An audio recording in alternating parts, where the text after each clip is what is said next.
Lezi ndaba zehora lokuqala sikwethulela zona bukhoma ekumkhulu le-SABC e-Auckland Park eGoli bukela inazi ezinohlonze emini nje. Look at the road itself, where it curved. I'm not a specialist.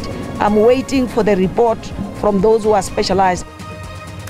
Umengameli wezwe uCyril Ramaphosa usedlulisa amazwi enduduzo okulandela ingozi yebhasi edlule nabantu abangama-42 okubalwa kubo nosana olunezinyanga eziyishumi emgwaqeni we-N1 eLimpopo. What we are doing is unfair to General Sibiya. Maybe we may have to recuse him from the proceedings. Iphini lomkhuzi wamaphoyisa kuzwelonke uLieutenant General Shadrack Sibiya usegcina elitholile ithuba lokuziphendulela njengoba evela ngaphambi kwekomiti lasephalamende eliphenga izitsolo zokuxambukela kosombusazwe namaqembu ezigelekeqe emsebenzini wamaphoyisa. Nokulapha fika esengithula khona umama usisila ngabe ngifika lapha nakuyamuzi ngabe sengithola ukuthi ubambekile. Sibuyile namhlanje isigcawu esihleze enkantolo yaseMgungundlovu nesiphenya kabusha ngokukhothama kwabe engumengameli we-ANC inkosi Albert Luthuli eGroundville ngo-1967.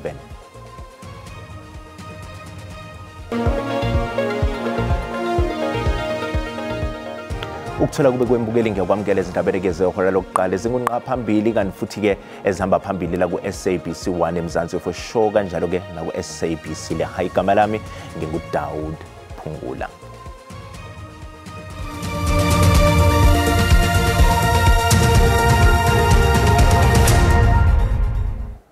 Umengameli wezwe uCyril Ramaphosa usedlulisa amazwi enduduzo okulandela ke ingozi yebhasi edluleke nabantu abangama-42 okubalwa kubo nosana onezinyanga eziyishumi emgwaqeni we-N1 eLimpopo. Leli bhasi ke belisuka eGqeberha e-Eastern Cape libangise eZimbabwe naseMalawi. Kusenzima kakhulu emndenini yezisulu zengozi enyantisa igazi njengoba eminye imindeni ingakathola ukuthi amalungu emndeni yawo akulaba abashonile noma kulaba abasezibhedlela. Umengameli wezwe uCyril Ramaphosa usedlulise amazwi enduduzo kubona bonke abalahlekelwe abathandiweyo babo kule ngozi. Wathi lona umshophi obuhlungu njengoba kuyinyanga yezokuthutha nje. Ukuthungathwa kwabanye abangakatholakali kuyaqhubeka kanti elinye ilungu lomndeni livukele endaweni yesigameko linethemba lokuthi uzoba khona umkhondo ngothandiweyo wakhe. What we saw at the hospital, it was terrible. People, they injured, and then I didn't find my sister, and then I went to that hospital in Ilim, which is Ilim Hospital. We checked there were ladies only. All of them, most of them, I think there were only 3 were better. I managed to talk to them, and then I showed them the picture of my sister, and they said they know her, they were together on that bus. Undunankulu wakulesifundazwe uDokotela Phophi Ramathuba usendaweni yesigameko. Don't know what could have happened, that is where I'm saying more investigation by the South African Police Services and also the Road Traffic Management Corporation is still needed to do that. So the overloading, and if you look down there, you can see the trailer, which is almost the size of a bus. So meaning one bus which is overloaded, pulling another bus. And look at the road itself, where it curved. I'm not a specialist. I'm waiting for the report from those who are specialized.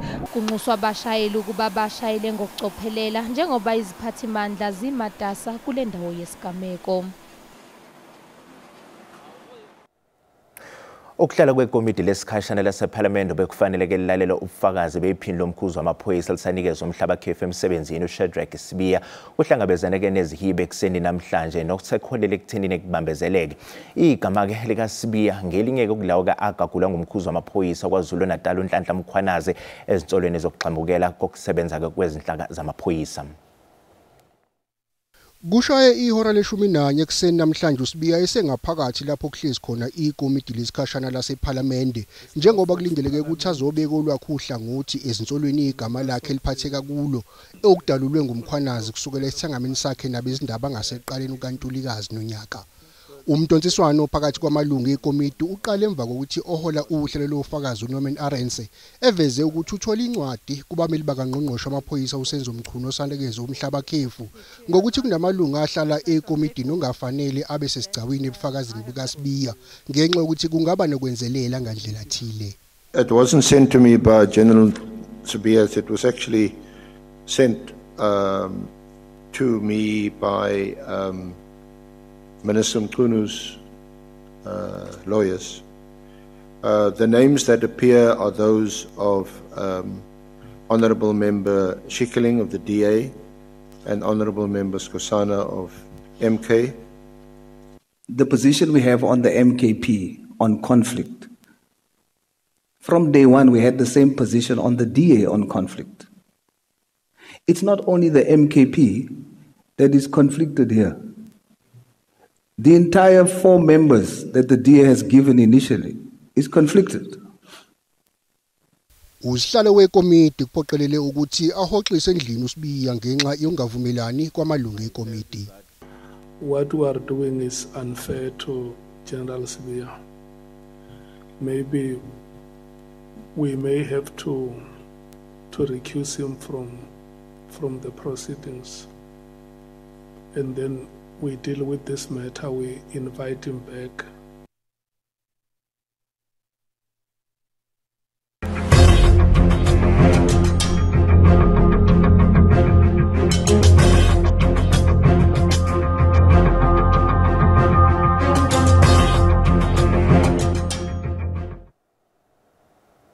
Isigcawu sejaji uMadlanga esiphenya ngobugebengu enkohlakalo kanye nokugxamukela kwezombusazwe kwezobulungiswa siguqileke namhlanje ngemva kokuthi abamaziko ezindaba befaka isicelo sokuthi lesigcawu singaqhubeka esithe.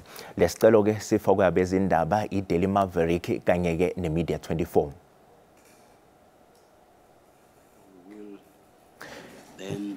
Ngesikhathi sihlehlakele sisigcawu ngesonto ledlule ikhomishani yamemezela ukuthi obunye ubufakazi obulandelayo angeke bethulwe ezidlangalele ngenxa ke yobucayi balolu daba kanti iNews 24 kanye ke neDaily Maverick banikezwe kumnqamula juqu wehola lokuqala emini ukuthi ke bafake isicelo sokuphikisa bese kuthi ke ongenani ke abahola kubufakazi baphenduleke ngehola lesihlanu ntambama uma kunokubambezeleka basangaphendula lingakashayi ihora leshagalolunye ebusuku kanti kusenjalo ke inhloko yezomhloli kembuthweni wamaphoyisa uLieutenant General Dumisani Khumalo kulindele ukuthi ke aqhubeke nokwethula ubufakazi bakhe emasontweni kambalwa azayo ngemva ke kokuxinwa ukugula. Of course, that incident on the 1st of October and when Lieutenant General Khumalo fell ill is still under investigation. We can't talk to the nature of his illness at this point. But there are investigations underway. And I think suffice to say that he can be expected, depending on his health, to return to the Commission in a few weeks.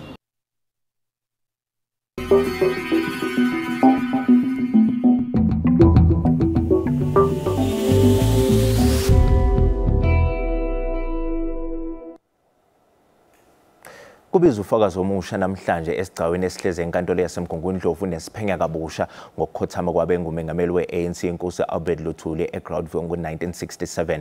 Ukuzwa kabanzi ngalolu daba sixhumana ke nentatheli yezwe lezindaba ze-SABC uMlondi Radebe ehambisana ke nomthwebuli wezithombe uSibusiso Mathebula. Mlondi, asibingelele ke sikwamukele ezindabeni ke zehora lokuqala emini. Sicela nje usilandise ngosekwenzeke enkantolo osukela namhlanje.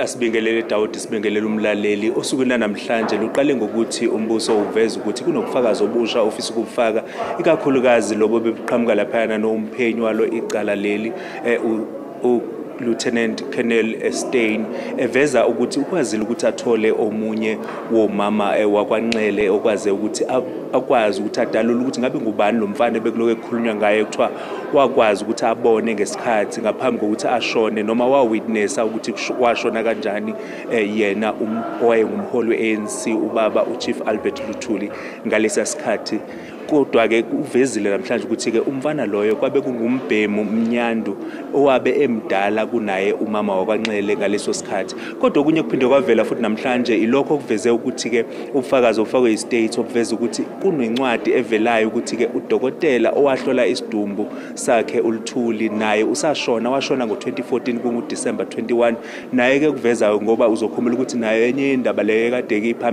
phambilini ngesikhathi umbuso uveza ubuza kakhulukazi ngazo le ndaba ukuthi ke ngabe ukuhlolwa kwesidumbu njengoba kukhona lapho kungaveli khona ukuthi kukhona izinto ezingafakiwe ekuhlolweni kwesidumbu. Kanti sizokhuluma ke naye uconvener we-ANC esifundazweni kwaZulu Natal ubaba uJeff Radebe ukuzwa nje kabanzi ukuthi ke bona njengamanje uma ngabe sesikhona njengamanje bathini ngalolu daba. Babukade sibonke nkulu lesikhathi sakho kafushane nje mhlambe ngokulalela kwecala njengoba njengamanje sekuqala ukuthi ke kube ama heads of arguments ngabe nithini? Thina siyabonga uhulumeni ukuthi uyenzile le inquest ngokufa nokubulawa kwaChief Albert Luthuli owayeumongameli kaKhongolose. Kasikaze sikholwe lento ukuthi bekuyi-accident nje yesitimela amabhunu ambulala ngoba kwakuyena ephethe u-ANC futhi nomkhonto wesizwe leli qembu elilwela inkululeko ngezikhali. So siyajabula ukuthi abashushisi manje abayisontela le ndaba ezochazela kahle ukuthi bambulala kanjani uChief Albert Luthuli. So siyakumaliyetheke manje. Sibonga kakhulu wesikhathi.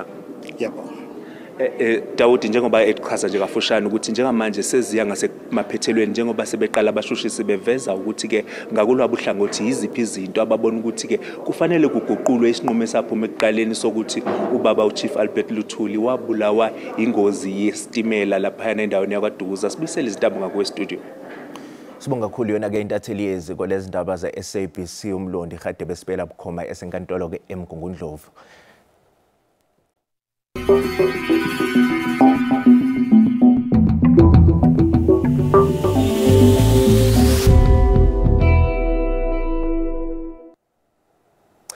Umshana kaMatthew Goniwe okungumbulelo Goniwe uyena ke obengufakazi wokuqala esigcaweni esiphenya ngokubulawa kweCraddock 4 nokuyisigcawu esisenkantolo ephakeme yaseGqeberha esifundazweni Eastern Cape. Please raise your right hand and swear that the evidence you are about to give will be nothing else but the truth. So help me God. Thank you very much. Umbulelo Goniwe ngufakazi wokuqala kulesigcawu uchaza ukuthi uhlobene kanjani noMatthew Goniwe owayishoshovu esasilwisana nobandlululo noyingcenye yeCraddock 4. Lona wethula ubufakazi ugcizelele ukuthi babesondelene kakhulu noGoniwe. Matthew Goniwe is the younger brother of my father. In our culture, it's called Tatumbu, which means the younger father. And we grew in the same homestead and were very close and were also active for a very long period together. Ekuqhubekeni kwakhe nokuthula ubufakazi umshana kaGoniwe uchaze ngesimo ababephila ngaphansi kwaso labo abebelisana nobandlululo. Divisive programs of apartheid that never cared about what it really mattered in terms of the lives and the tribulations and the deprivation of the communities. There's a Yabas arrangement. Inhloso yenkantolo ukuthola ukuthi ubani ongathweswa icala lokushona kwalababane ababizwa ngeCraddock 4. Bokeleke sisathiqu ezitolo kanti uMasibuya sizokuphathela uWT. Lapho omunye ngoba ngihleli phansi kanje ama handcuff la omunye ongigqoba ama handcuff ngoba ephathi kwezandla ogqoba ama handcuff ngilonyawo lwakhe. Umsolo wokuqala uMoses Sibiya uphekwe ngemibuzo ke enkantolo ke ephakeme yasePitoli mayelana ke nokwenza ngosuku aboshwa ngalo njengoba abameli babasola kulindele ukuthi ke baqale ukubiza ofakazi namhlanje.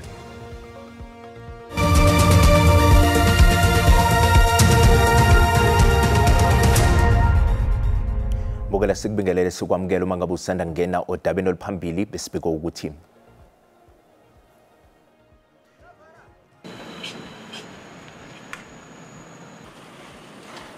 amashumi ka42 okubalwa kubo ke nosano nezinyanga eziyishumi emgwaqweni N1 eLimpopo.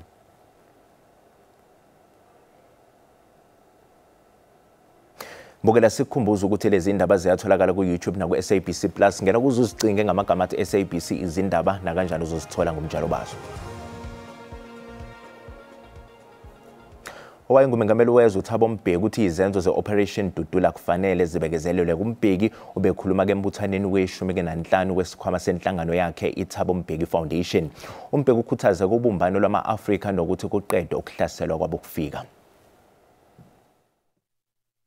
South Africa is part of the continent. South Africa is part of the African diaspora.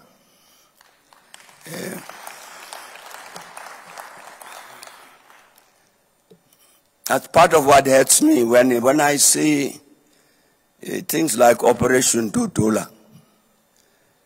It hurts. We can't position ourselves as though we're enemies of other Africans. It's not right. There are problems we've got to solve in this country, and we can't say those problems are solved by people who have migrated to South Africa. We've caused problems. Umsola uqala uMoses Sibiya uphekwe ngembuzo enkantolo ephakeme yasePitoli mayelana ke nokwenza ngosuku aboshwa ngalo njengoba abameli babasola kulindele ukuthi baqala ukubiza ofakazi namhlanje. Ukubambezeleka kwecala lokubulawa kukaSenzo Meyiwa kuza ngemuva kokuhlehliswa kwalo isikhathi eside njengoba abameli babasolwa bebengakulungeli ukubiza ofakazi. Ummeli omsola oqala uMoses Sibiya Advocate Charles Mnisi ubesepheka ngembuzo uSibiya mayelana nokwenzeka ngelanga lokuboshwa kwakhe. I am going to request you to explain it to these courts. If it needs to be, you got to be graphic, but very meticulously, and take us through this interaction which you had with the police in 2019 about this matter. Mahleli kwavela ipendulo ivula sliding door iza ngakithi ngoba vele lapha khamba ama taxi ayi Captain Park ahambela leside laseThembisa nje nawe local. So mayivela ivulo sliding door sihlalele thina sinake lutho kwavela abantu ababegqoka private bajampela kithi bakhokha ibhanga. uSibiya uphinde waphawula ngendlela ahlukunyezwa ngayo abakwaSidlodlo ngelanga aboshwa ngalo. Mangibatshena ukuthi ngasukela ukuzofuna amatoho ngapha bathi ngibenza ilimi, so ilapho omunye wangu ngoba ngihleli phansi kanje ama-handcuff la omunye ongigqoba ama-handcuff ngoba ephathi kwezandla ugqoba ama-handcuff ngonyawo lwakhe. Leli cala liyaqhubeka njengoba kusalindele ukuthi kubizwe ufakazi wokuqala. Bavele enkantolo abasolwa abahlanu ababhekene noxhaxha lamacala afaka phakathi ukutholakala nesibhamu esingekho emthethweni ezinhlamvu kanye nokuzenza amaphoyisa. Labasolwa ke baboshwa ngolwesihlanu ngemva kokuthi amaphoyisa evimbe imoto eyayisolisa. Intatheli ke yezindaba ze-SABC uCalvin Dludla usenkantolo. Sisenkantolo yemantshi la ePitoli kanti kulindeleke ukuthi ke abasolwa abahlanu bavele la enkantolo uzokhumbula ukuthi bakhalelwa amasongo kwasigonyela ngolwesihlanu.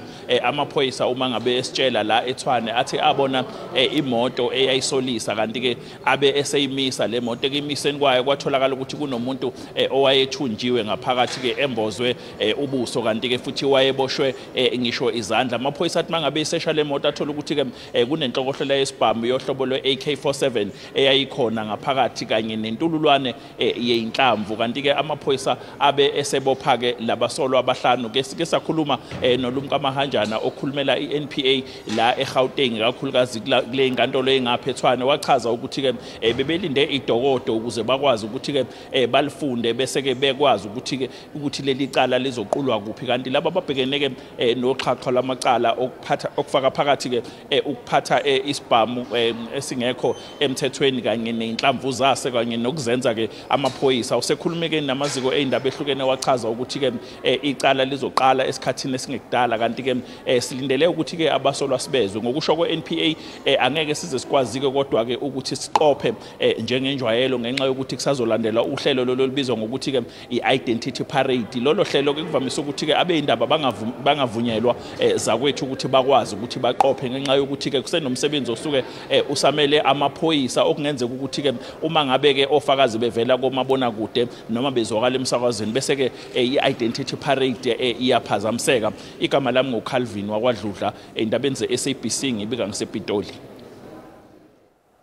Umnyango wezemfundo eGauteng uthi abazali bangalindela ukuqala ke batholeke izimpendulo ngesonto elizayo mayelana ke nezicelo zokubhalisela ukufunda zangonyaka ozayo u2026 kubafundi bebanga lika grade 1 kanye no grade 8.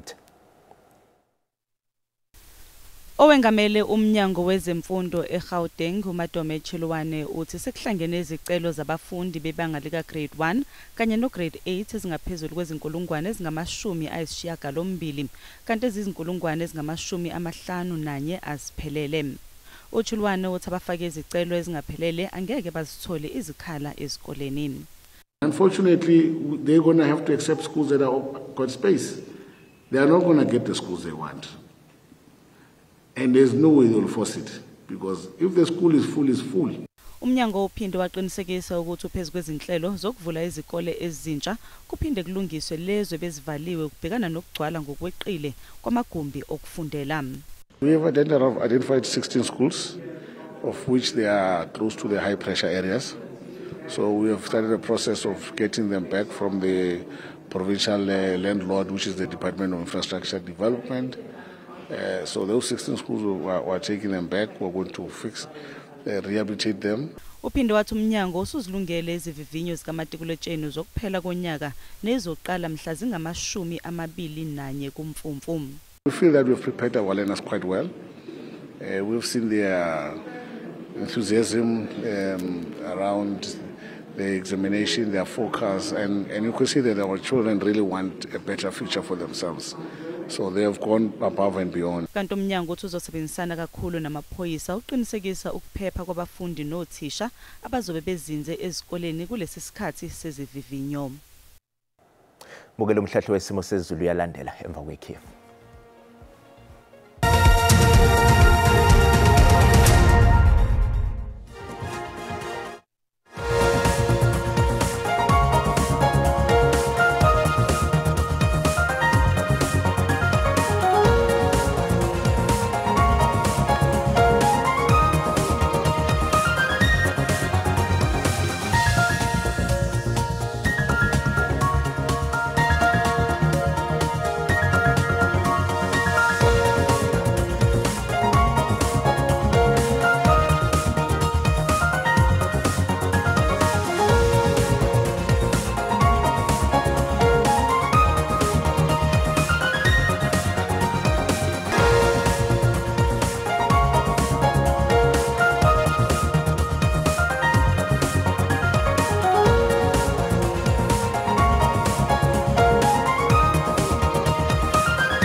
Bukele sisibeka lapha ke ebesikuphathele zona sale kahle.